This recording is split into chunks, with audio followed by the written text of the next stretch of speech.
Welcome to Trust the Journey, Episode 5. I'm Melanie Curtis.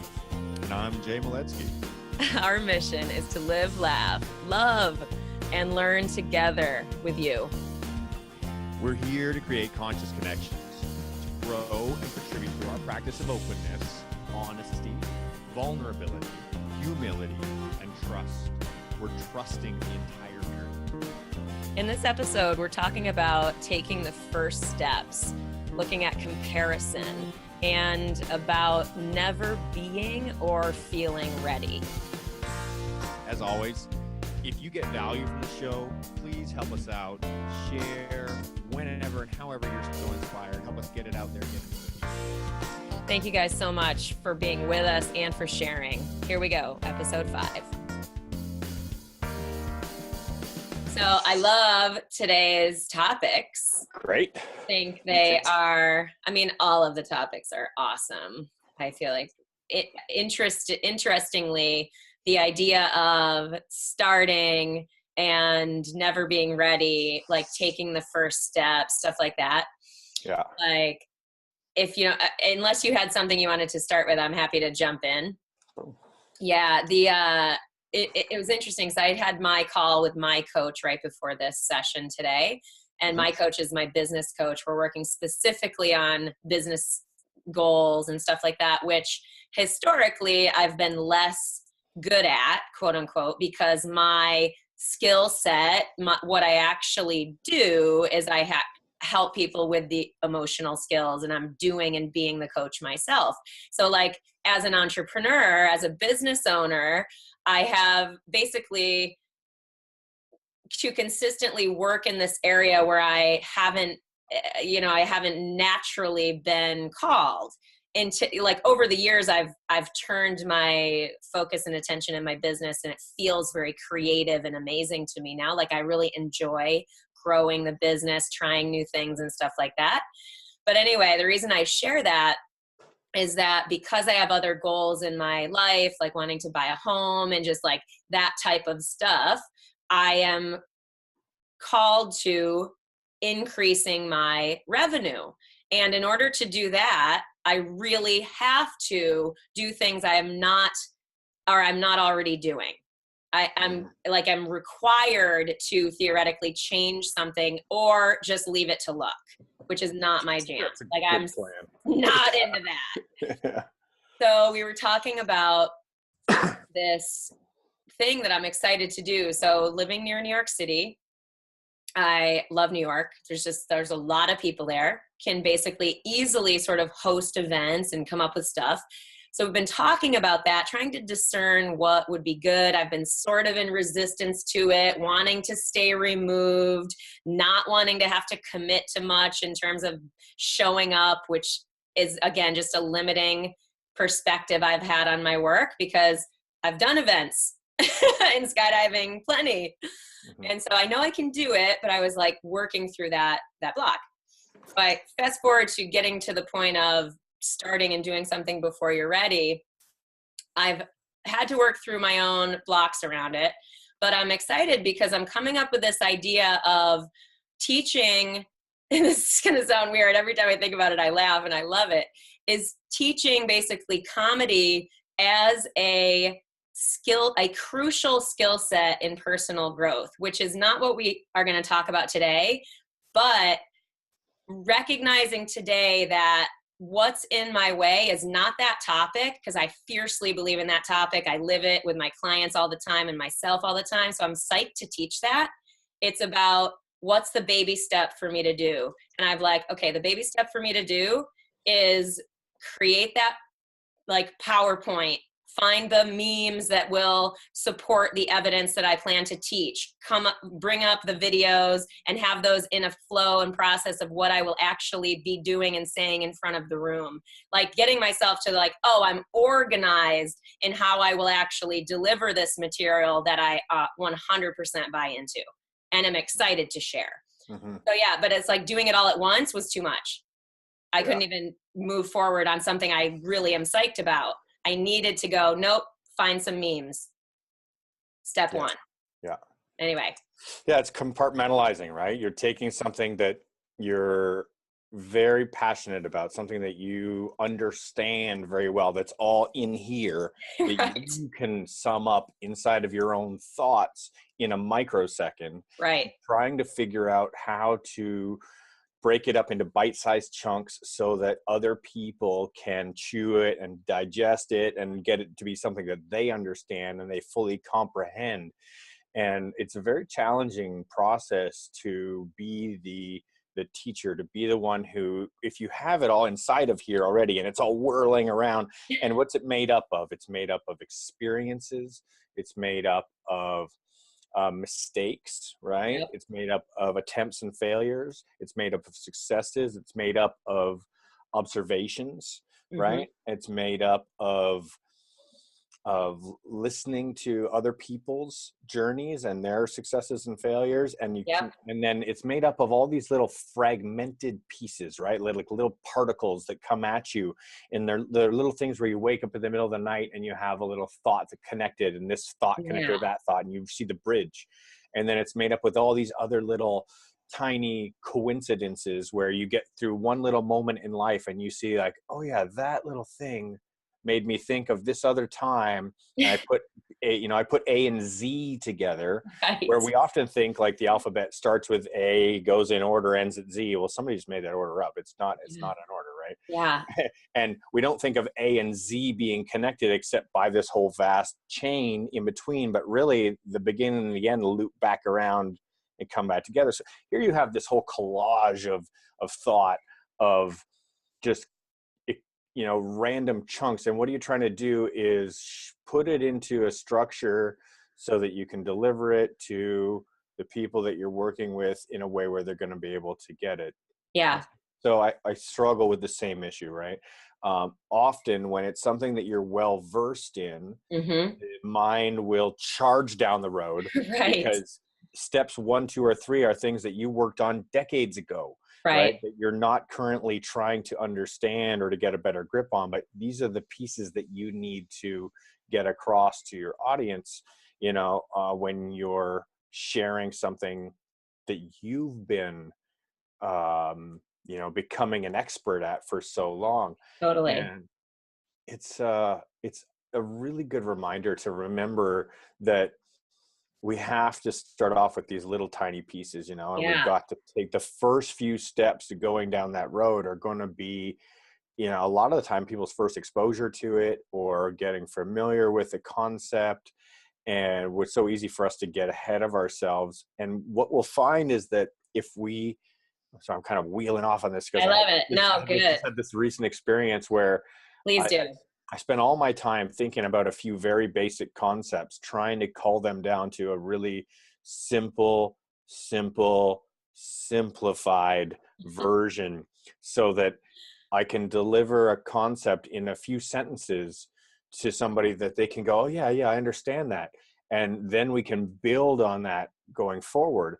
And I found myself recently trying to share some of these concepts to a group of my peers, and I always get really nervous when I'm trying to share Yeah. this with people that already understand it. They already get it. It's not even like it's easier when I'm giving it to people who don't know what they're about to hear, or Right. they don't understand the concept. When I'm sharing it with my peer group, Hmm. they're a lot more already experts in that field. It means that what I'm trying to do is teach them what they already know, but that's not what I'm trying to do. I'm trying to teach them what they don't already know. And that is how to disseminate the key pieces of information in a way where they're now chewable. They're now Yeah. pieces that anybody can take and go, yeah, okay, I can build on that.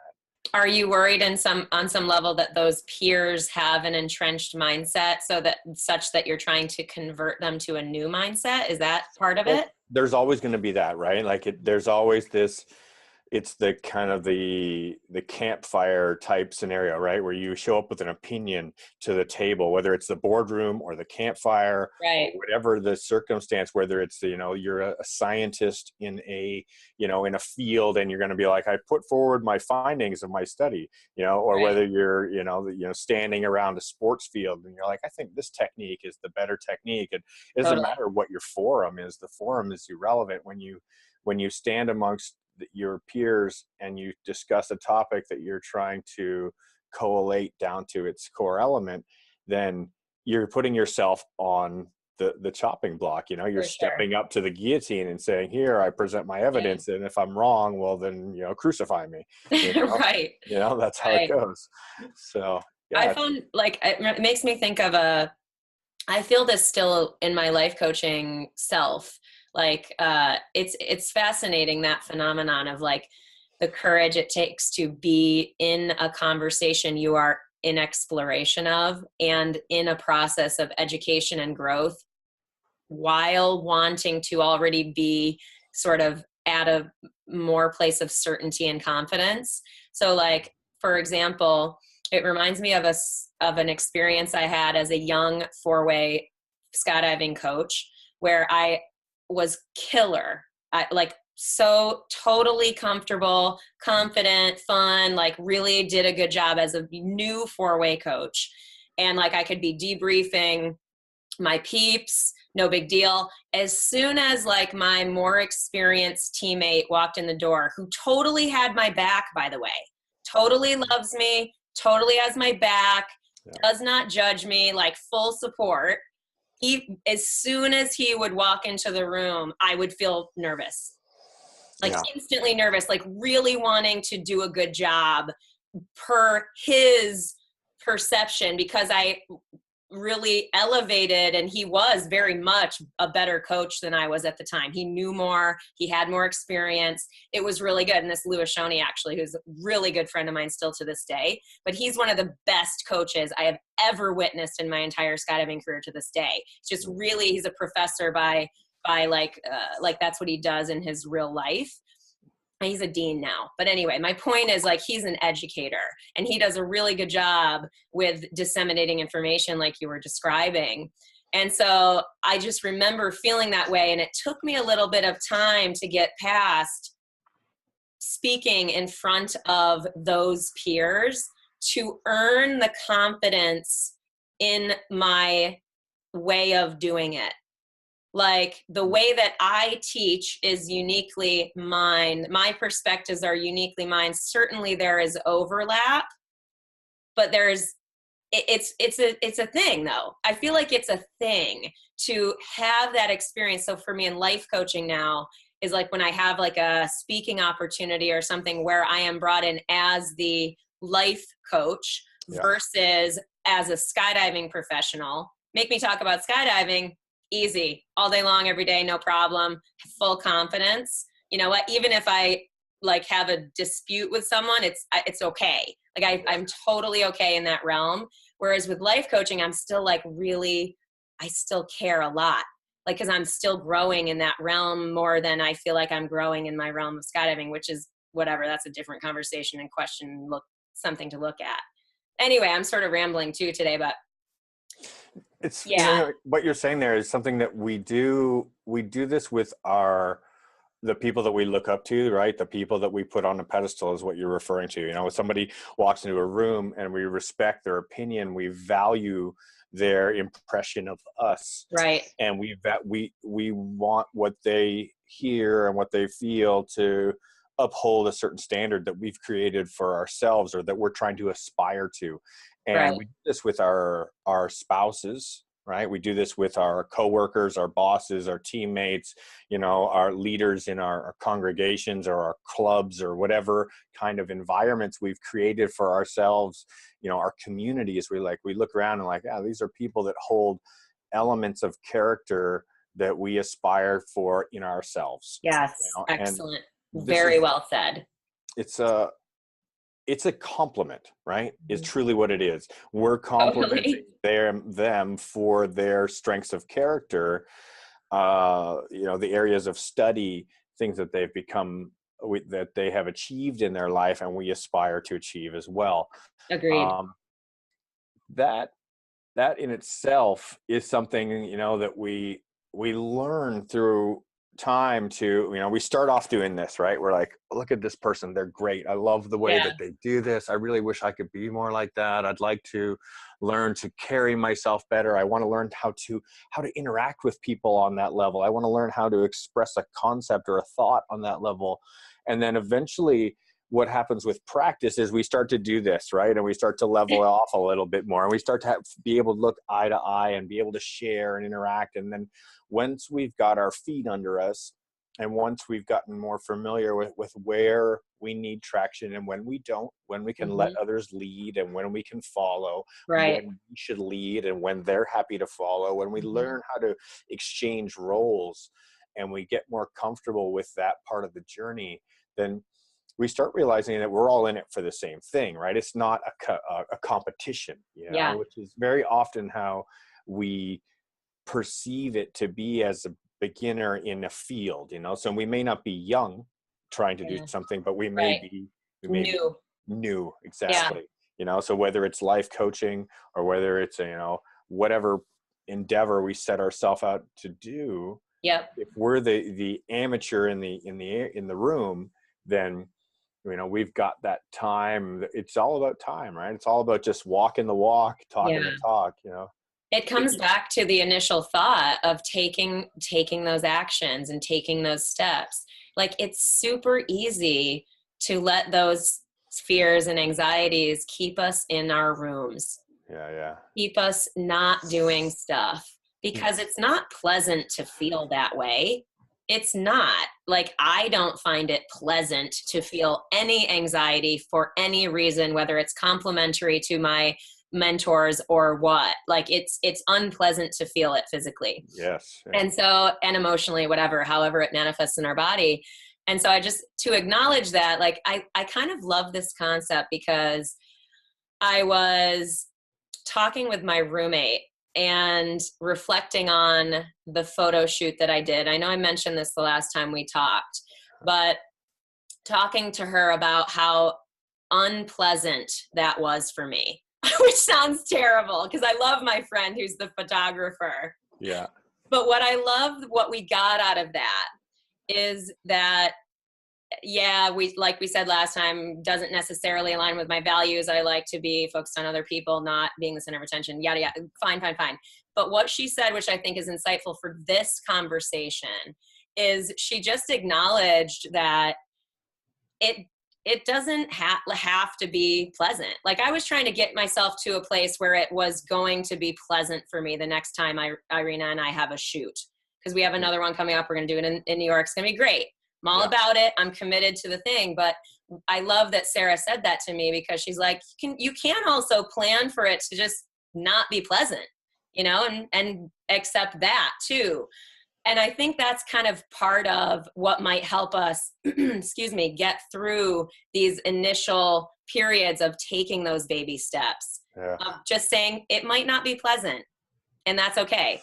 That's a huge thing to accept, right? So I'm relating to my Appalachian experience, right? Yeah. So 5 months of walking through the wilderness. And let me tell you what, in 5 months, you go through 3 seasons, okay? So we had winter, spring, and summer, right? Oh my and God. in that time, you go through beautiful, blue, perfect sunny days. And you go through horrible, torrential, downpouring rain, fog, misty, cold, just drizzly, maybe snowing, blowing hail, and every variation in between, So it's the full gamut. People are like, how was the weather? I'm like, it was 3 seasons long. How was the weather, right? The weather is all the weather.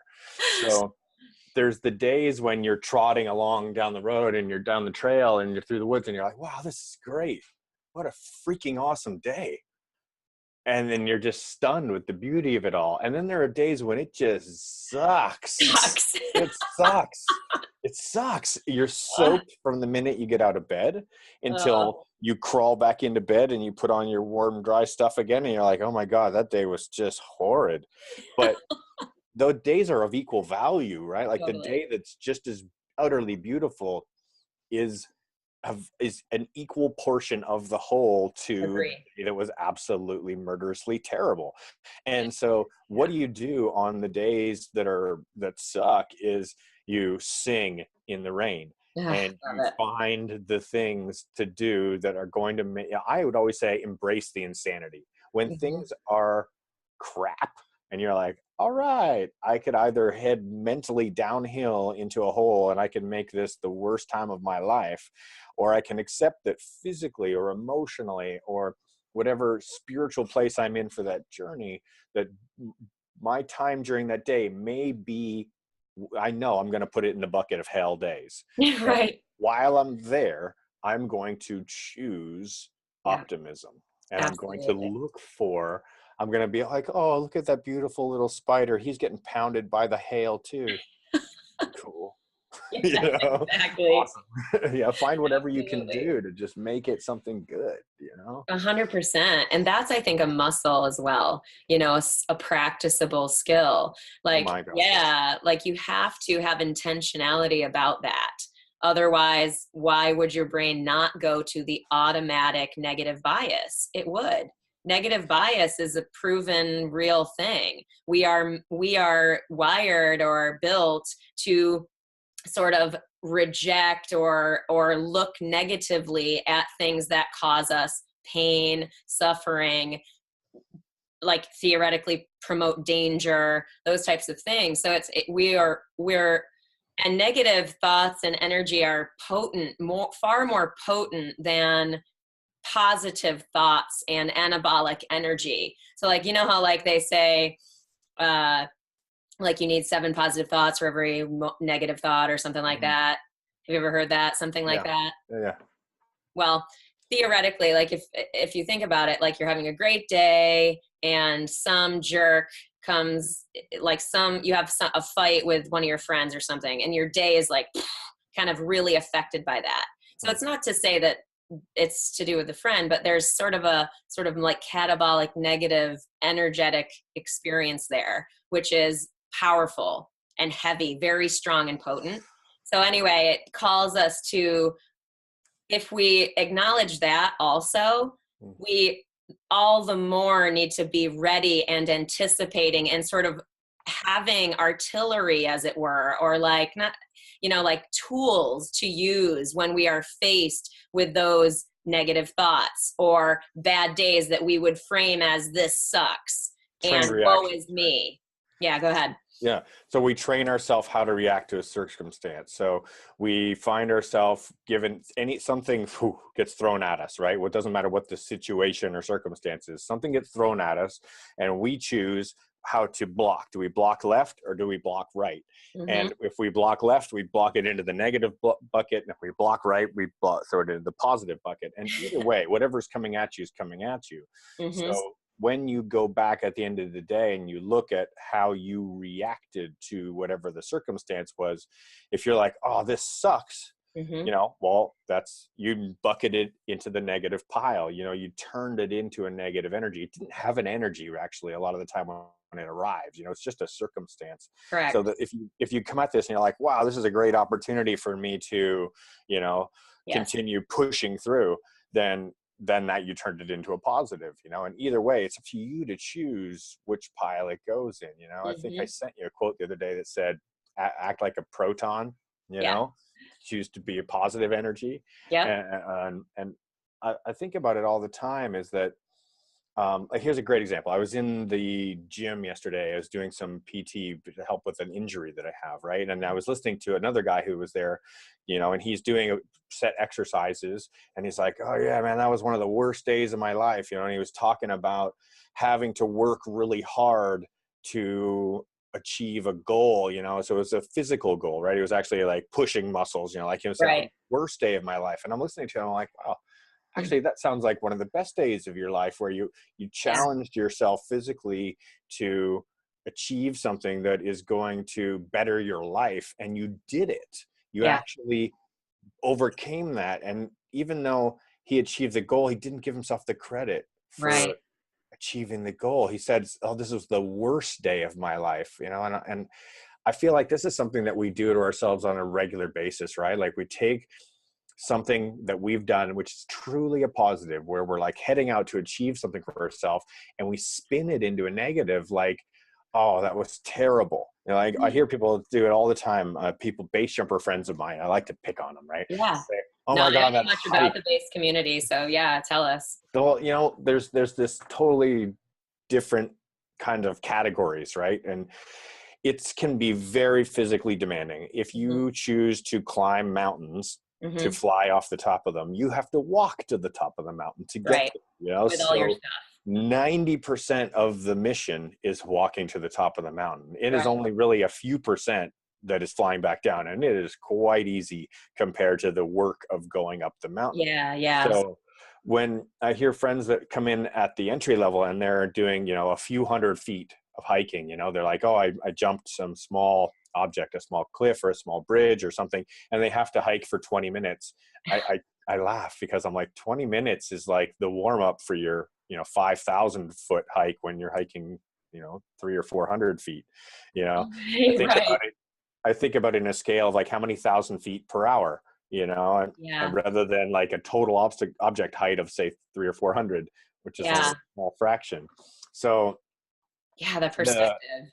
yeah, and what's interesting is I hear very often, because people are oriented where their goal is the jump. They think, Mhm. okay, this is about this. This is what I'm trying to do, is achieve this jump, and so I have to do this climb to get up here to do this jump. Yeah. And I look at it the other way around. Well, no, I have to do this climb to get up here to do this jump, which is the Mhm. small portion. But this is about the journey being the goal, right? Yeah. And this is about the time that I spend with friends on that 5 or 6 or what could be 8 hours of hiking to get to an exit point to make Right. a 1 minute or 30-second jump. That's the time that I cherish, right? Like, Yeah. this is the time in nature. This is the time with friends. This is the time that sucks. This Yeah. is the time that you're like sweating and your Yeah. heart's pounding and breathing hard and everything's like, uh, uh, I'm like, I'm at the end of my limit, and you go, this is awesome. I'm out here pushing myself Yeah. beyond what I would have normally considered to be my comfort zone, my boundary, my ability. And you might have one of your greatest days of hiking. You might have one of your worst days of hiking.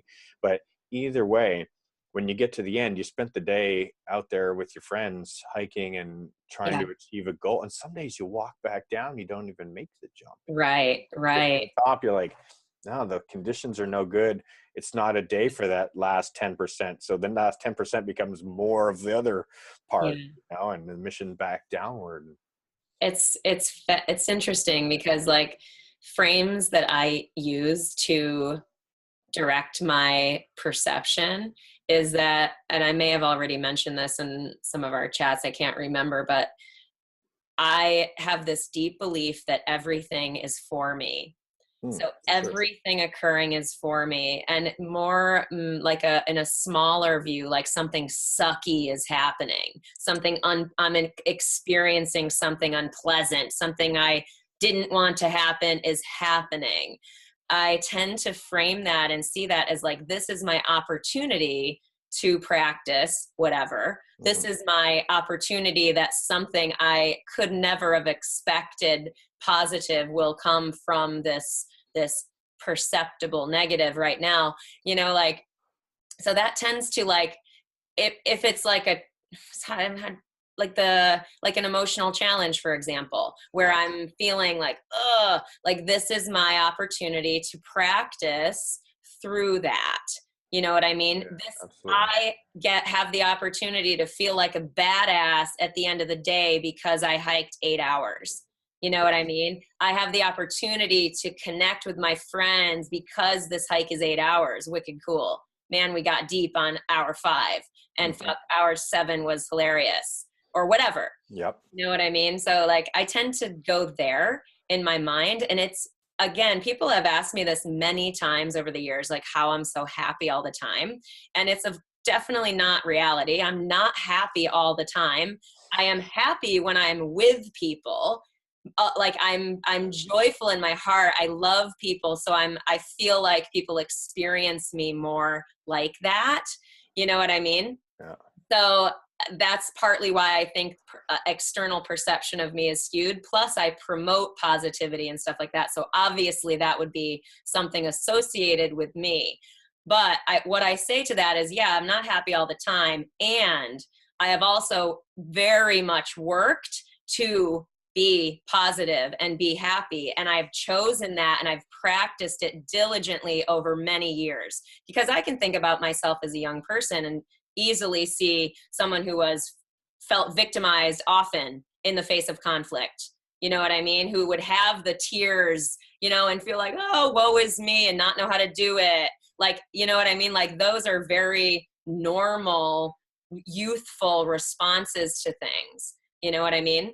The angry guy, the angry girl, like very youthful, like you've clearly not done work to look at your default stress response, which is another conversation as well. So much stuff we can talk about. Yeah, you're right on it. I think one of the reasons why we're talking right now is because we recognize this character trait in others around us, and that is the practice of choosing positivity, of choosing optimism. And the reality that you're sharing with the idea that, yeah, I present happiness, I present outgoing positivity, but I don't only feel this. I usually keep my down periods or my negative energies to myself, and I don't emit them outwards. It's a lifelong practice. It takes many, many years, first of all, to even be able to observe yourself and how you react. Like step one, Totally. are you able to spend just how many times in a day can you recognize how am I reacting to a circumstance? And I'm sure that even as what I would think that I'm well practiced at it, I know that I fail miserably at times when Same. it comes to even being aware of how I'm reacting to a circumstance. But the big piece to this is even being aware once, Yeah. like choosing one time to recognize that this is an opportunity. I can now respond positively or I can respond negatively. And usually the way it works is you hear yourself responding negatively, Right. or you hear others responding negatively to something and you go, oh yeah, well, that really wasn't that big a deal. I didn't need to turn it into something worse. I could choose to make it something positive. And I think this is where it starts. Like this is kind of the stepping stone to everything else, is that self-awareness piece of it. And I'm very much like you, the same thing, right? Like I will suffer with depression, right? Mm-hmm. I suffer with anxiety, Mm-hmm. performance pressure that I put on myself, introvert, I Mm-hmm. prefer to not have to spend too much time with people. I like to choose very carefully the people that I spend my time with, so Yeah. that they're people that I'm going to feel comfortable to just be myself around, that I'm not going to be judged by, or, I'm not going to judge them, Agreed. because we can feel like equals.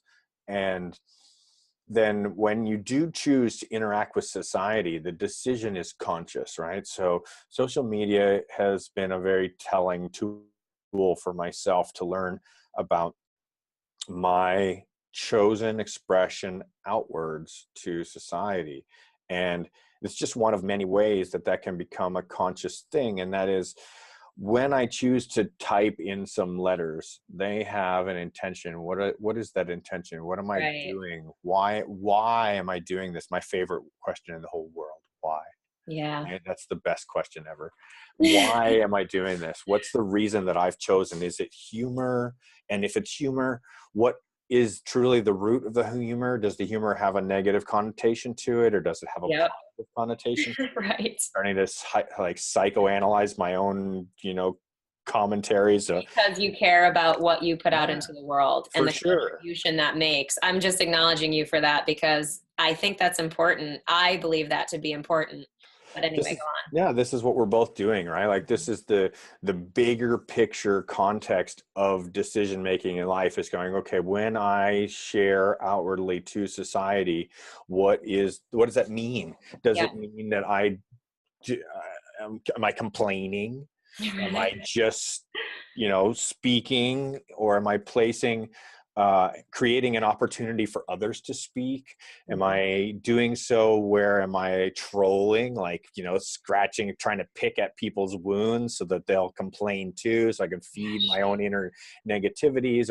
Or am I like, trying to leave a bucket of candy so that people can also have some and share in this positivity too? And it's like, what is it that I'm going to put out there? And I think that a long time ago, I mean, I struggled with this a lot, was trying to come to terms with the idea of being a role model through selfish behavior. So skydiving is, I consider it to be very selfish, base jumping, very selfish. I have commentary on that for sure, but go on. Yeah. So Yeah. doing things that are just self-serving in their appearance, right? Where you're like, okay, what do you do? Oh, you just jump out of planes all the time. Yeah. Right. You're not doing something to help society. And I'm like, well, you know what? I'm trying to spend my time in a state of flow, in a state of presence, and doing something that I'm passionate about. And I don't want it to be harmful to other people, but it does inspire people to overcome fears, and it inspires me to overcome my fears and to learn to get past the things that I hold as blocked, closed doors. Yep. And once I learn to make those doors open up, I can now see myself differently. Others can see that change. They can see themselves differently. They can follow these paths of growth and development. Yes. Yeah. I have reflected on that. I reflected on the perceptible selfishness of skydiving a number of times over the years, and how I always reconciled it. And it's evolved for me over the years.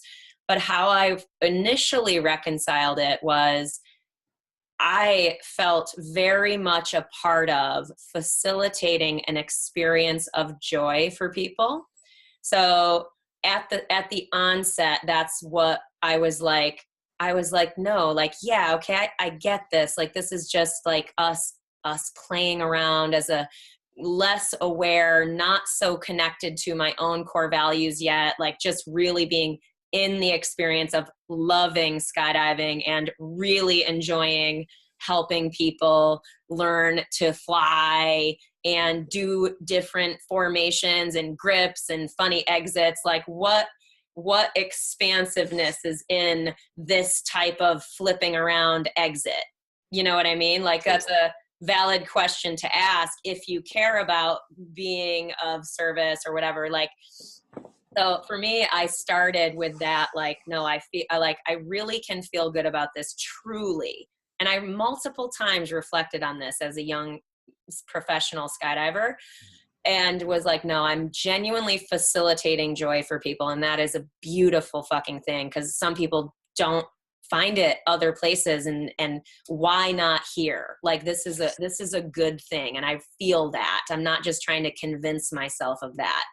How it evolved for me was that as someone who is called to grow, like, as I posted something on my Facebook page asking people yesterday what a turning point or aha moment was in their career. And so for me, that aha moment was this foreshadowing moment where I was super happy coaching skydiving. I was totally psyched working at Skydive Elsinore, running the drop zone, getting to coach people, getting to compete and train and make a salary. Like, I had the best job in skydiving theoretically. That is sort of not, it didn't even really exist, I don't think, much until that. So I was super happy. But the moment, the foreshadowing moment was like if I'm happy now, but if I don't do something else, like, I feel like if this is all that I do, I just know I'm not going to be happy, big picture. So I didn't know, but it was like, what that really was starting to uncover my innate and core growth mindset of learning and expanding and growing, which skydiving allows so many different avenues for growth, with different disciplines and different ways we can participate in the sport, growing as a professional, whatever, lots of things. So you can be fulfilled, or at least for me, I was able to be fulfilled as a growth person for a long time in skydiving.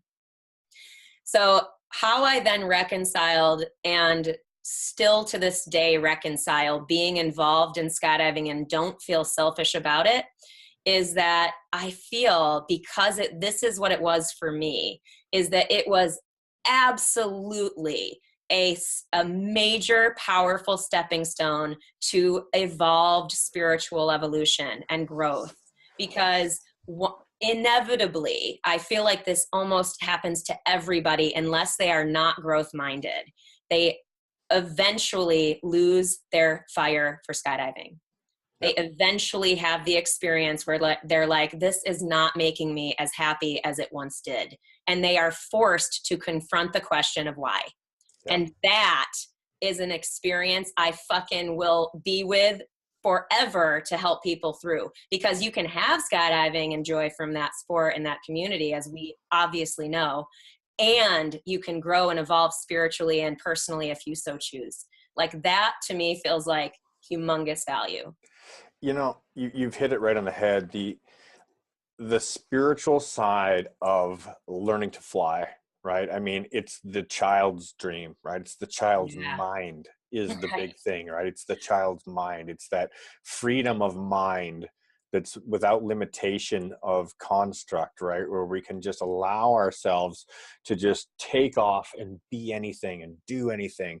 And that's the bigger picture piece of what it comes down to. So for years, I did tandem skydiving. You know, I took first-time jumpers and strapped them onto the front of me and jumped out of the airplane, took them for their very first skydiving experience. And what a very powerful sharing experience. And I know a number of individuals in the sport who do this full-time still, and it's incredibly gratifying. These are people that I consider some of my very best friends. Awesome. Because their souls are just utterly giving, caring, compassionate people who only want to share pure joy, like a moment of just absolute freedom and abandon with a complete random stranger, somebody they've never met in their whole life. They're like, you know what, I'm going to show you something that I learned, which is freeing of mind and body, freeing of past and future. It's just centering in this experience of life, and we're going to share it together. And I'm willing to put my life on the line to do it with you. And it's such an incredible gift to give to people. Yeah. And I really, really, truly enjoyed the period in my life where I did this, you know, and I can think back to many fond memories with complete random strangers that I've never seen ever again. And also the people that I took who came back. And I have a few that became lifelong jumpers. People that have become world champion skydivers who I took on some of their very first skydives. And it's crazy. I'm like, amazing. Wow, right? I'm like, look at that. You know, you changed yourself and you became something you never thought you could be because of the interaction that we had. And I think this is where, like, when you come back to, like, I'm going to bring it back to what you were just saying a minute ago about the why question, right? Is when you find yourself engaging in some activity which is mentally challenging. So it might have been skydiving, it might have been rock climbing, it might have been programming computer. You know, it could be absolutely anything at all where you're perplexed. You're at odds with some type of achieving some goal. And when you engage that process fully and you put yourself up against a task, up against something, when you finally come to master it and you achieve it, you realize that that wasn't it at all. Right. You know, I know the times when I remember that I trained for a decade, you know, and when I stood backstage my first time holding my first world championship medal in my hand and looking at it, and I was so lost and I had no idea what to do. And I just stood there with, like, I felt very empty and very hollow and very meaningless, you know. And here I am, got my first world championship. I trained for years to get to this point, and it didn't have any value to me whatsoever. I could have walked away from it and said, oh, whatever. Right. I don't even care about that thing, because I really don't. And I Yeah. didn't. And it's such a ironic feeling, because the journey isn't about getting to the goal. The journey is asking yourself why.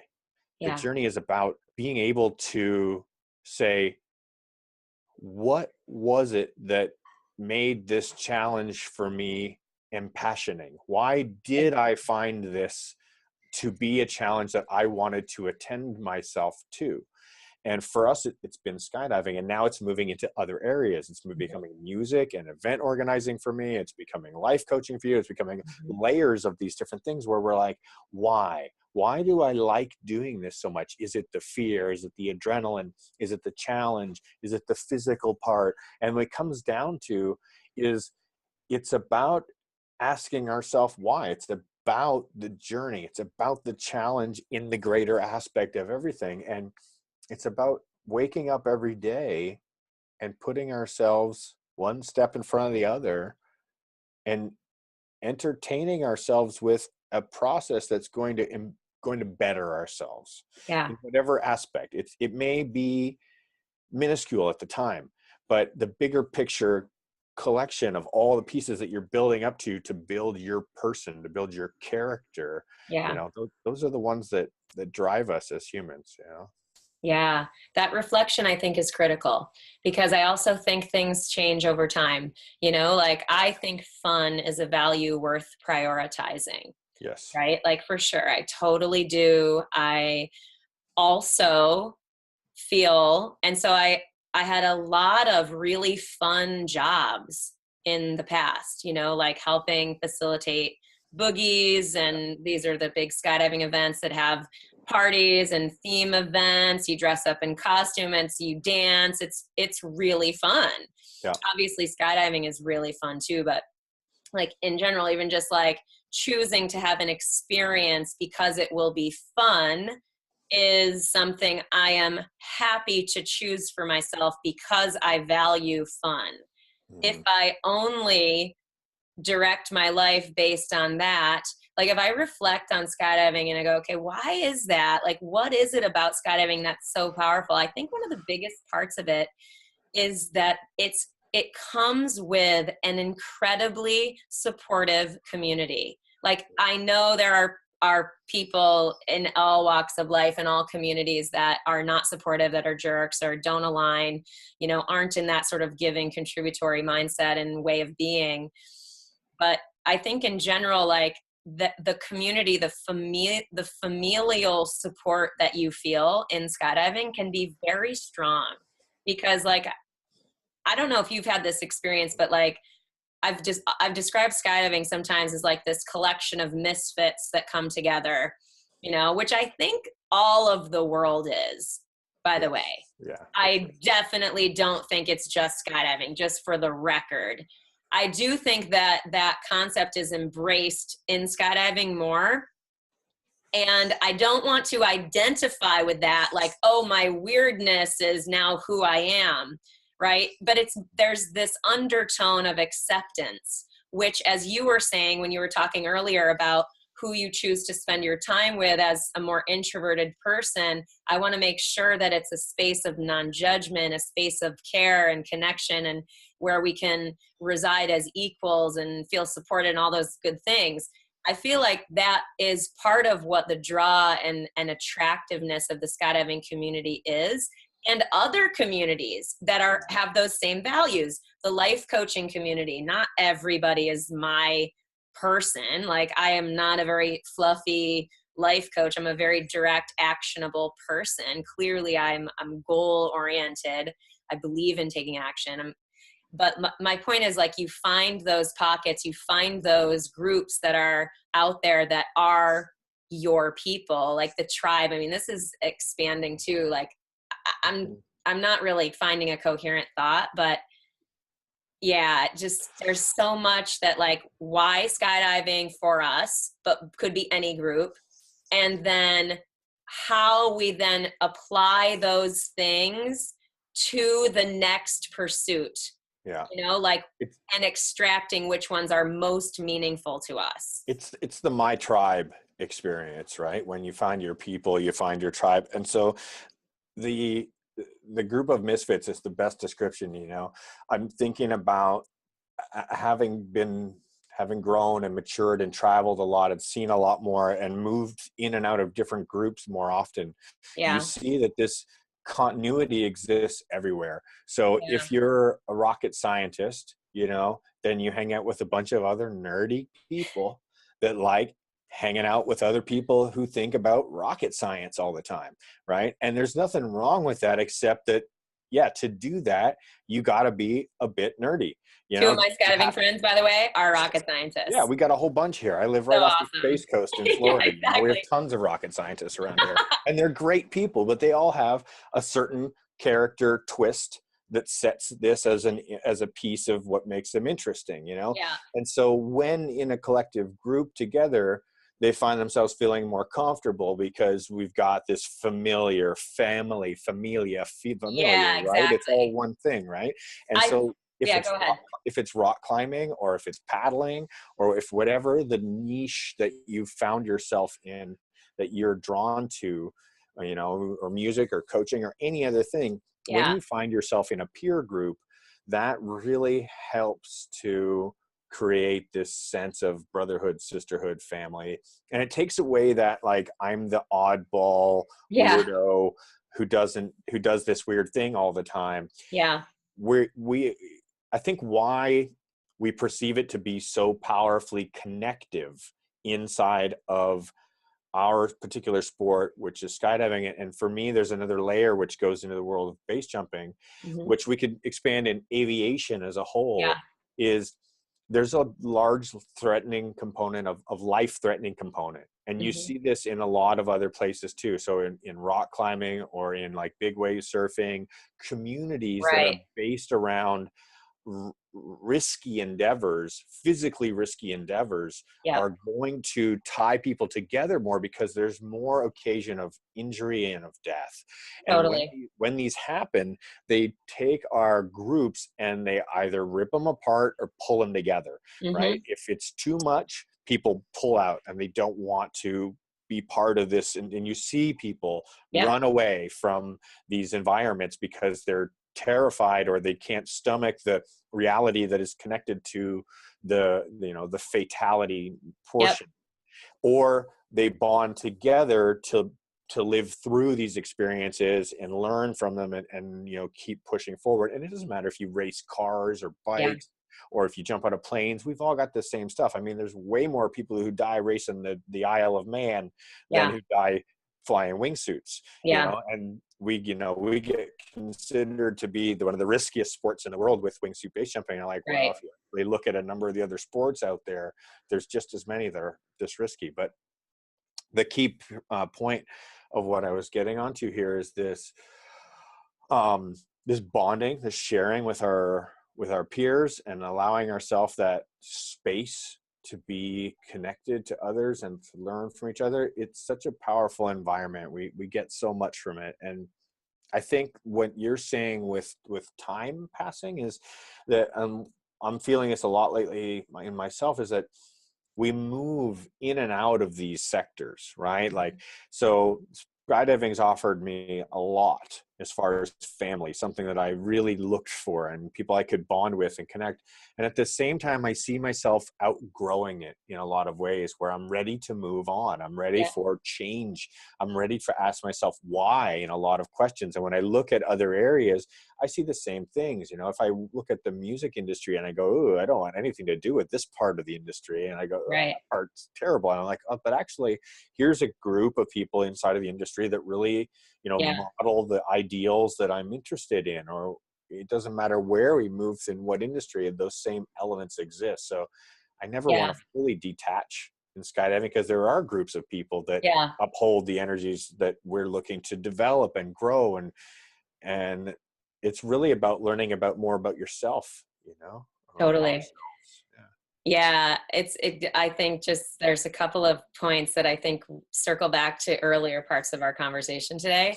One, that the perspective of how we are looking at something. Like I had a number of years in my life coaching trajectory, which is now about a decade long. Yeah. So it's coming up on a decade that I've been working as a life coach and learning that type of work and working with people and stuff like that.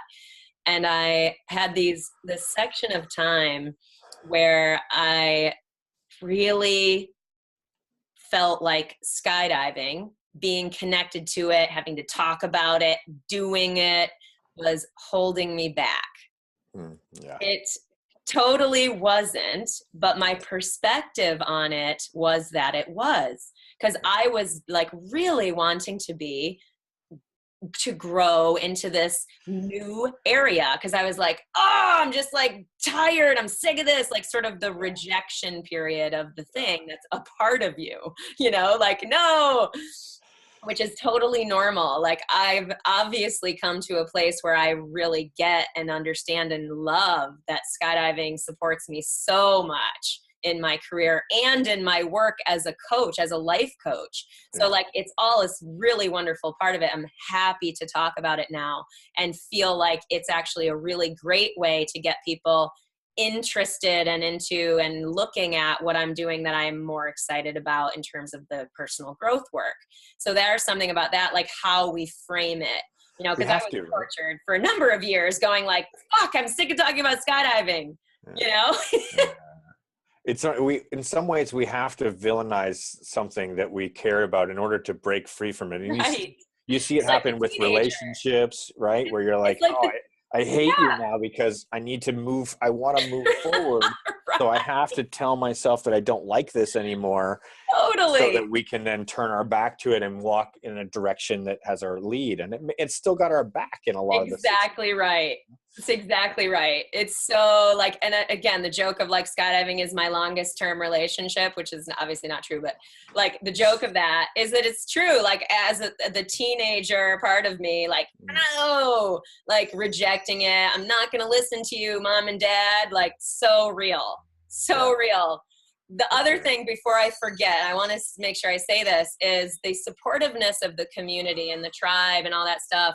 And finding those things that we feel good and around and accepted by and all that stuff, that I think ties back to the very initial thing we were talking about in terms of being able to take those initial actions, that those baby steps, like to be in action, to know we're going to be supported even if we fall on our face, to know we won't be judged even if we fuck it up.